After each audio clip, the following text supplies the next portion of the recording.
नमस्कार मु सस्मिता आपण समस्त को स्वागत जनाऊँगी मोर यूट्यूब चैनल सस्मितास किचन को। चलतु आज आम तैयारी करवा गोटे कखारूर गोटे यूनिक रेसिपी। प्लीज मो चैनल ले नुआ थिले मो चैनल को लाइक शेयर सब्सक्राइब करंतु। एमिति मोर नुआ नुआ वीडियो देखिया पई मो चैनल को सब्सक्राइब करंतु। प्लीज कमेंट रे जणातु केमिति तरकारी हेची। चलतु तैयारी करवा। एबे तरकारी को तैयारी करने 200 ग्राम कखारू नहीं ताकू ग्रेटर रे छेली नहीं ता सहित पियाज मध्य छेली ग्रेटर रे छेली देलु। देखो ये भाव में छेली देछि सरू सरू करके तापरे पियाज भी ता सहित छेली देछि। तापरे सेथिरे आमे लूण हळदी लंका चाट मसला किचन किंग मसला धनिया गुंड आदि देई बेसन दबा पूर्व या लुण गोले 3 मिनिट छाड़ीदवा। तापरे बेसन 3 चामच देकी भल भाव में गोले दवा। देखते एथरे पानी देवाई पड़ोनी पानी ऑटोमेटिक से रिलीज करे। तापरे एमती चेप्टा सेप करके देखो आउ थर करके देखी दूची ये भाव में चेप्टा सेप करके रखीदेलु। हमको प्रेसर कुकर में सीझे देवु कप्ता जमी सीझाणी हेनी सेमती सीझेबू।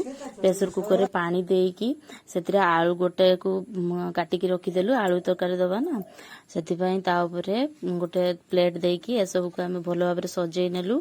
देखते ये भाव में आम सजे नेलु।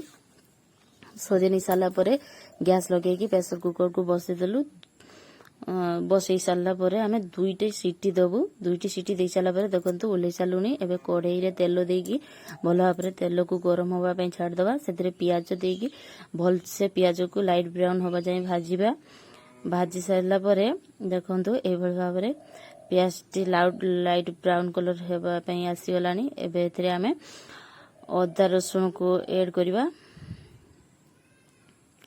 देखंतु ये भाव में लाइट ब्राउन हो गला। लाइट ब्राउन हो गला कढ़ई रे। तापर आम ए अदा रसुण ऐड करदेलु। दरदरिया बेसिकी देचु बहुत टेस्टी हम ए आम भल भाव में कषि नबु।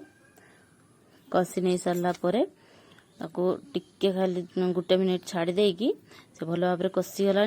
कषिगला आम से लंका गुंड और हलदी गुंड दे से गरम पानी टिके ऐड करूँ। अल्प अल्प गरम पानी ऐड करूँ जहाँफल कि तरकार कलरटा बहुत सुंदर आसो।